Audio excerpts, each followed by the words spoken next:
बिस्मिल्लाहिर्रहमानिर्रहीम। अस्सलाम वालेकुम दोस्तों, आज हम जिस टॉपिक पे जिस डिजीज़ पे बात करेंगे वो है सिरोसिस ऑफ लीवर।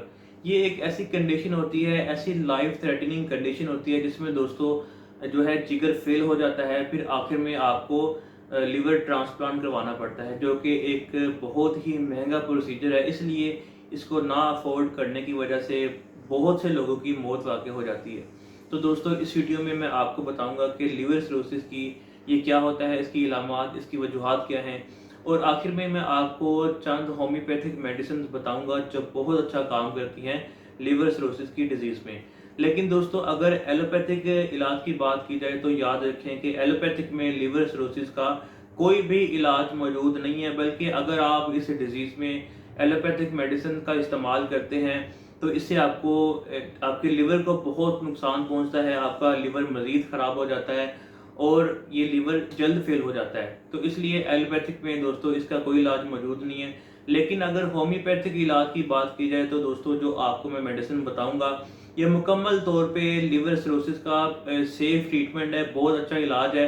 इसमें अगर आप इस मेडिसिन को रेगुलर यूज़ करते हैं तो दोस्तों इसमें जो आपके लिवर के फंक्शन है, इसके काम करने की सलाहियत है, ये भी बेहतर होती है, और आहिस्ता आहिस्ता जो आपका लिवर सिरोसिस का मसला है ये रिकवर होना शुरू हो जाता है। तो ये मुकम्मल तौर पे सेफ ट्रीटमेंट है। लेकिन याद रखें कि जिस भी होम्योपैथिक डॉक्टर से आप अपना लिवर सिरोसिस का इलाज करवाते हैं, जो भी वो डाइट आपको बताएगा आपने उसको स्ट्रिक्टली फॉलो करना है, ताकि एक प्रॉपर तरीके से आपका इलाज हो सके।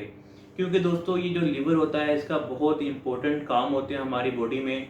जैसे हम खाना खाते हैं, जब ये खाना डाइजेस्ट होता है, डाइजेस्ट होने के बाद जब ये खाना हमारे ब्लड में शामिल होता है दोस्तों, जब ये ब्लड एक पोर्टल वेन के ज़रिए से, जो वेन लिवर को खून सप्लाई करती है, उसके ज़रिए से हमारे लिवर में जाता है जब ये ब्लड, तो यहाँ पे लिवर बहुत इंपॉर्टेंट रोल प्ले करता है। ये इस ब्लड में से जो ग्लूकोज होता है, जो मिनरल्स विटामिन होते हैं, इनको स्टोर करता है, और इसमें जो वेस्ट मटेरियल जो टॉक्सिन्स होते हैं इनको एलिमिनेट करता है। और इसके अलावा दोस्तों लिवर का प्रोटीन बनाने में बहुत ज़्यादा अहम रोल होता है, जो हमारी सेहतमंद ज़िंदगी के लिए बहुत ज़्यादा ज़रूरी होती है। इसके अलावा लिवर का दोस्तों बाइल जूस बनाने में बहुत अहम रोल होता है।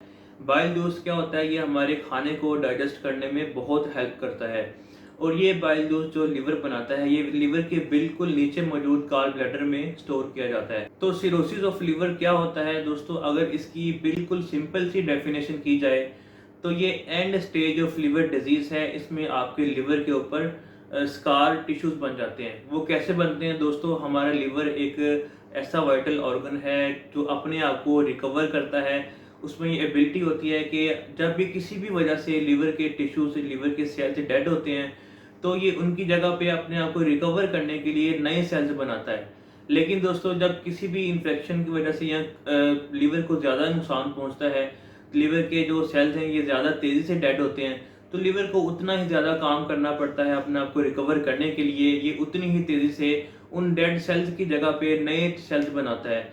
लेकिन दोस्तों, इस हीलिंग प्रोसेस के दौरान, इस लिवर के हीलिंग प्रोसेस के दौरान इसकी जगह पे फिर स्कार टिश्यूज बन जाते हैं, और यही स्कार टिश्यूज दोस्तों सिरोसिस ऑफ लिवर का बायस बनते हैं। फिर अगर आपका लिवर सिरोसिस का मसला ज़्यादा बढ़ गया है तो फिर लिवर के काम करने की सलाहियत जो है ये कम हो जाती है, फिर आखिर में जो है लिवर फेल हो जाता है और आपको लिवर ट्रांसप्लांट करवाना पड़ता है। ये आप तस्वीर में देख सकते हैं कि जो हेल्दी लिवर है वो इस तरह का होता है, और अगर लिवर ऑफ सिरोसिस की डिजीज़ हो गई है तो फिर उसके जो स्ट्रक्चर है वो पूरा का पूरा चेंज हो जाता है और उस पर स्कार टिश्यूज बन जाते हैं। तो ये डिफरेंस है एक हेल्दी लिवर में और एक लिवर सिरोसिस की डिजीज़ में। तो अब बात करते हैं कि लिवर सिरोसिस की वजूहात क्या होती हैं, किन वजूहात की बिना पर ये डिजीज़ हो सकती है। दोस्तों, इसमें जो सबसे पहली सबसे बड़ी वजह है वो है हेपेटाइटिस बी और सी। अगर किसी को हेपेटाइटिस बी और सी का मसला है और वो वक्त पर अपना इलाज नहीं करवाता, इससे ये जो हेपेटाइटिस बी और सी है ये क्रोनिक हो जाता है, ये पुराना हो जाता है। तो इस क्रोनिक हेपेटाइटिस बी और सी की वजह से भी लिवर सिरोसिस की डिजीज़ हो सकती है। इसके अलावा दोस्तों एक कंडीशन होती है जॉन्डिस। इसमें आपकी स्किन, आपकी आंखें ये येलो हो जाती हैं, आपको पेशाब गहरे रंग का आता है। इसमें क्या होता है कि आपकी ब्लड में एक वेस्ट मटेरियल होता है जिसको बिलीरुबिन कहते हैं, इसकी मिकदार ज़्यादा हो जाती है। तो इस वजह से भी आपको लिवर सिरोसिस की डिजीज़ हो सकती है। इसके अलावा दोस्तों, अगर आपको बाइलरी ऑब्स्ट्रक्शन की प्रॉब्लम है, यानी जो आपकी लिवर के नीचे एक गॉल ब्लैडर होता है जिसमें बाइल जूस स्टोर होता है, अगर इसमें किसी तरह की कोई रुकावट आ गई है तब भी आपको लिवर सिरोसिस की डिजीज़ हो सकती है। दोस्तों, जो लोग अल्कोहल का ज़्यादा इस्तेमाल करते हैं तो इनमें सबसे ज़्यादा चांसेस होते हैं लिवर सिरोसिस की डिजीज़ के। इसके अलावा बाज़ लोगों का लिवर फैटी होता है, यानी वो लिवर फैट ज़्यादा बनाता है, इसकी वजह से जो लिवर का वेट है ये ज़्यादा हो जाता है। तो फैटी लिवर की वजह से भी लिवर सिरोसिस की डिजीज़ हो सकती है। या अगर आपको हाई ब्लड प्रेशर का मसला है, आपका बीपी ज़्यादा रहता है, या अगर आपको डायबिटीज़ का मसला है, आपका ब्लड शुगर लेवल ज़्यादा है, या अगर आपके ब्लड में फ़ैट की मिकदार ज़्यादा हो गई है, तो दोस्तों इन वजूहात की बिना पर भी सिरोसिस ऑफ लिवर की डिजीज़ हो सकती है। या इसके अलावा एक कंडीशन होती है जिसको हम ऑटो इम्यून हेपेटाइटिस कहते हैं। दोस्तों, हम सबकी बॉडी में एक इम्यून सिस्टम होता है जो मुख्तलिफ बीमारियों के खिलाफ हमारी बॉडी को प्रोटेक्शन देता है। अगर इस इम्यून सिस्टम में किसी भी वजह से कोई खराबी आ जाए, कोई बिगाड़ पैदा हो जाए, तो दोस्तों इस बिगाड़ की वजह से जो हेपेटाइटिस होता है इसको ऑटो इम्यून हेपेटाइटिस कहा जाता है। तो इसकी वजह से भी लिवर सिरोसिस की डिजीज़ हो सकती है। या दोस्तों, कुछ लोगों में जेनेटिकली भी ये प्रॉब्लम होती है, लेकिन इस तरह के केसेस बहुत ही रेयर होते हैं। इसके अलावा एक बहुत बड़ी वजह है कि जो लोग एक लंबे अरसे तक एलोपैथिक मेडिसिन का इस्तेमाल करते हैं, उनमें भी इनके लीवर को बहुत नुकसान होता है इन मेडिसिन से, और आखिर में इनकी जो लिवर के काम करने की सलाहियत है ये बहुत ज़्यादा कम हो जाती है, और फिर लिवर सिरोसिस की डिजीज़ हो जाती है। तो दोस्तों, अब बात करते हैं कि इसकी इलामात क्या होती हैं। अगर खुदा ना खास्ता किसी को भी ये डिजीज़ होती है, तो उसकी बॉडी में किस तरह की इलामात ज़ाहिर होंगी कि अगर उसको शुरू में ही इन इलामात का पता चल जाए, तो पहले ही इसका एक प्रॉपर ट्रीटमेंट करवा कर लिवर सिरोसिस की डिजीज़ से महफूज रह सकता है। तो इसमें आपको थकावट बहुत ज़्यादा होती है, आप थोड़ा सा भी काम करते हैं बहुत ज़्यादा थक जाते हैं। इसके अलावा इसमें अगर आपको लिवर सिरोसिस की बहुत ज़्यादा क्रोनिक कंडीशन हो गई है, तो इसमें जब आप स्टूल पास करते हैं तो स्टूल के ज़रिए से आपको ब्लड भी आना शुरू हो जाता है। इसके अलावा दोस्तों, इसकी एक बहुत मेन इलामत है लॉस ऑफ एपिटाइट, यानी भूख में कमी हो जाती है या भूख आपको बिल्कुल नहीं लगती। इसके अलावा नोज़िया यानी मतली की कैफियत होती है, और बाज़ औक़ात आपके टखनों में, पाँव में, टांगों में सूजन हो जाती है जिसको एडीमा कहा जाता है। इसमें दोस्तों आपका वेट भी लॉस हो जाता है, आपका वज़न में कमी होने लगती है, आपके जो स्किन की बीमारियां हैं वो होने लगती हैं, आपको स्किन पे ख़ारिश बहुत ज़्यादा होती है, और जॉन्डिस की वजह से आपकी जो आँखें हैं, आपकी स्किन है ये येलो हो जाती है।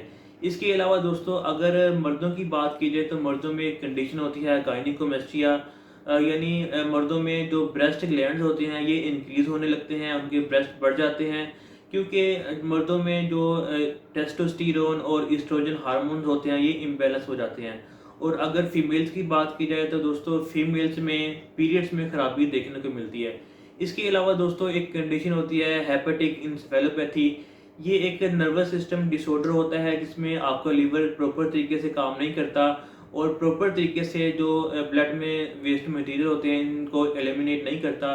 तो इससे क्या होता है कि जब ये टॉक्सिक ब्लड हमारे दिमाग तक जाता है तो ये दिमाग के फंक्शंस को अफेक्ट करता है, जिससे इस तरह के लोग जो हैं ये बहुत ज़्यादा कंफ्यूज रहते हैं। तो दोस्तों, ये इलामात हैं लिवर सिरोसिस की। अब बात करते हैं कि कौन सी होम्योपैथिक मेडिसिन इसमें बहुत अच्छा काम करती हैं। अगर आप इन मेडिसिन को रेगुलर यूज़ करते हैं तो दोस्तों आपको लिवर सिरोसिस की डिजीज़ में बहुत ज़्यादा फ़ायदा मिलता है। लेकिन दोस्तों याद रखें कि ये एक ऐसी कंडीशन होती है, इसमें आपको बहुत ज़्यादा एहतियात करनी पड़ती है। इसमें आप याद रखेंगे कभी भी सेल्फ मेडिकेशन ना करें, अपने होम्योपैथिक डॉक्टर की गाइडेंस में अपना मुकम्मल चेकअप करवाएं और उसकी निगरानी में अपना इलाज करवाएं। इन मेडिसिन को भी उनकी गाइडेंस में यूज़ करें ताकि एक प्रॉपर तरीके से आपका इलाज हो सके। तो दोस्तों, अब मैं आपको उन होम्योपैथिक मेडिसिन के बारे में बताता हूँ जिनके लिवर सिरोसिस की डिजीज़ में बहुत अच्छे रिजल्ट मिलते हैं। दोस्तों, इसमें सबसे पहली होम्योपैथिक मेडिसिन है सल्फ़र। आपने इसको हफ्ते में एक बार यूज़ करना है और आपने सल्फ़र से ही अपने ट्रीटमेंट को स्टार्ट करना है। दोस्तों, इसमें दूसरी मेडिसिन है आर्सेनिक एल्बम। अगर आपको लिवर सिरोसिस के साथ साथ वेट लॉस और फटीग का मसला है, आपको थकावट बहुत ज़्यादा होती है, तो इस सूरत में आपको आर्सेनिक एल्बम बहुत फ़ायदा देती है। इसके अलावा दोस्तों एक मेडिसिन है कार्डोस मेराइनस। इसको भी लिवर सिरोसिस की डिजीज़ में बहुत ज़्यादा यूज़ किया जाता है। और इसके अलावा एक मेडिसिन है चेरिडोनियम। दोस्तों, इसके भी बहुत अच्छे रिजल्ट मिलते हैं लिवर सिरोसिस की डिजीज़ में। और इसके बाद मेडिसिन है च्योनांथस। दोस्तों इसको भी बहुत ज़्यादा यूज़ किया जाता है। ये भी आपके जो लिवर के फंक्शन है उसको बेहतर करती है, उसके काम करने की सलाहियत को बेहतर करती है, और लिवर सिरोसिस में भी इसको बहुत ज़्यादा यूज़ किया जाता है। तो दोस्तों ये कुछ होम्योपैथिक मेडिसिन थी जो बहुत अच्छा काम करती हैं सिरोसिस ऑफ लिवर की डिजीज़ में। लेकिन दोस्तों याद रखें कि फिर वही बात कि आपने इन मेडिसिन को होम्योपैथिक डॉक्टर की गाइडेंस में यूज़ करना है ताकि एक प्रॉपर तरीके से आपका इलाज हो सके। तो दोस्तों उम्मीद है कि ये वीडियो, ये नॉलेज आपके लिए फ़ायदेमंद साबित होगा। इस वीडियो को लाजमी लाइक और शेयर कीजिएगा, और आखिर में चैनल को लाजमी सब्सक्राइब कीजिएगा। मिलते हैं अगली वीडियो में, तब तक के लिए अल्लाह हाफिज़।